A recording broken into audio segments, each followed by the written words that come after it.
Dear students, myself Shiva HB, Assistant Professor of Physics. Today in this lecture we will study laws of thermoelectricity. Before studying laws of thermoelectricity, we shall discuss briefly what we have learnt in the previous class. We have studied graph of thermo EMF versus temperature. We have seen that it is a parabola. We have also studied neutral temperature. It is defined by temperature of the odd junction at which the EMF becomes maximum.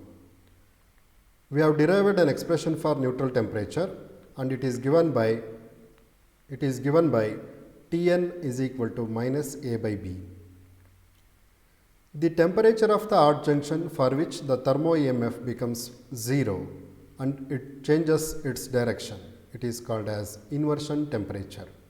We have also defined inversion temperature and it is given by the temperature of the odd junction for which the thermo EMF becomes 0 and changes its direction.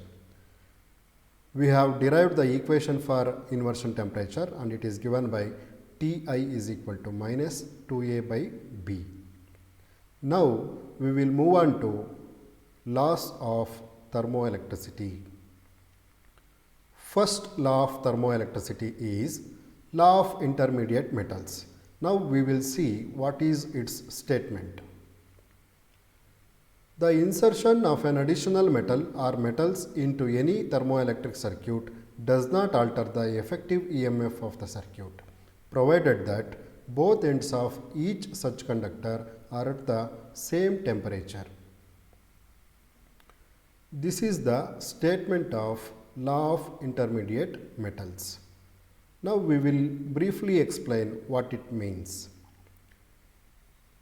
If we choose a thermocouple of two metals A and B and the temperatures of the thermocouple junctions are maintained at the same temperature, that means the temperature at the two junctions of a thermocouple between A and B is uniform.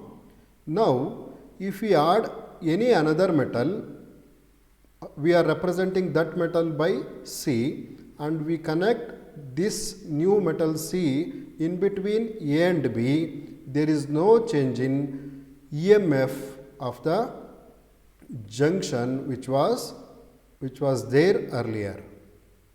Now we will represent this by picture. Look at this picture. Here this line represents metal A, blue line represents metal B. Previously there was a thermocouple between A and B and junction temperature is T. Thermo EMF between this A and B junction is EAB. Now we are adding another metal C which is represented by green colored lines between A and B metals.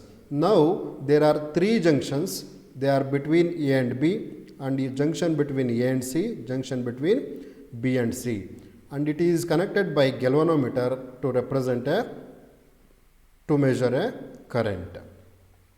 Now all these junctions, all the three junctions are maintained at a same temperature T, that means temperature at all the junctions are same and uniform and it is equal to T. In this case, there is no change in the thermo EMF at the junction A and B, or the thermo EMF at the junction between A and B is equal to the sum of thermo EMF between junction A and C and thermo EMF between junction B and C.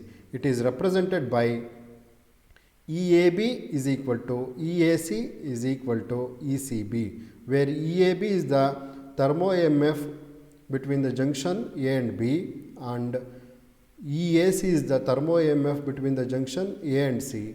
EBC is the thermo EMF between the junction or between the metals B and C. Or we can write it as EAB is equal to EAC minus EBC. Here, if there is a change in direction of the current, then the sign of the thermo EMF also changes. This is all about law of intermediate metals. Now we will move on to second law of thermoelectricity, that is law of intermediate temperatures. Now we will see the statement of that.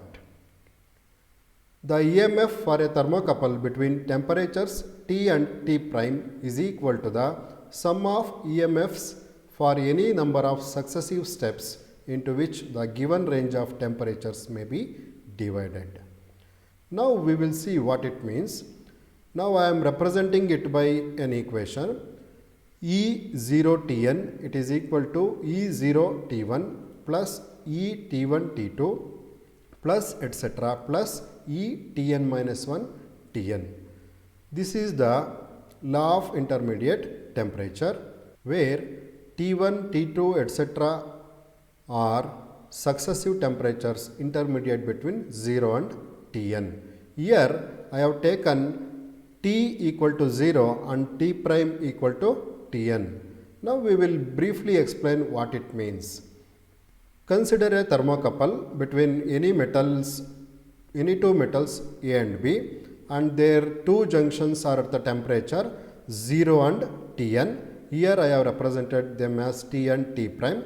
Now I am dividing this 0 and Tn temperature range by n times, that is 0, T1, T2, T3 up to Tn, and I am measuring the thermo EMF between 0 and T1, that is E0 T1, and thermo EMF between temperature T1 and T2, that is E1 T1 T2, and thermo EMF between temperature T2 and T3 or junction having temperatures T2 and T3 is ET2 and ET2 T3.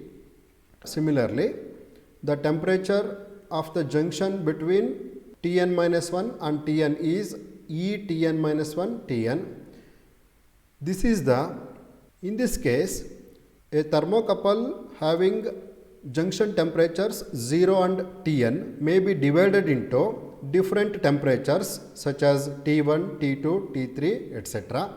And here I have mentioned thermo EMF for each such couple of junctions. 0 T1, thermo EMF between junctions having temperature 0 and T1 is E0 T1 plus thermo EMF of the junctions between T1 and T2 temperatures is ET1 T2 plus etc. plus thermo EMF of the junctions having temperatures Tn minus 1 and Tn is Etn minus 1 Tn. All these thermo EMFs are added together to form a total thermo EMF of the thermocouple having temperatures of their junctions 0 and Tn, that is E0 Tn is equal to E0 T1 plus ET1 T2 plus etc. plus Etn minus 1 Tn. This is the law of intermediate temperature. Let us summarize what we have learnt today. We have studied law of intermediate metals. It is given by the insertion of any additional metal or metals into any thermoelectric circuit does not alter the effective EMF of the circuit, provided that both ends of each such conductor are at the same temperature.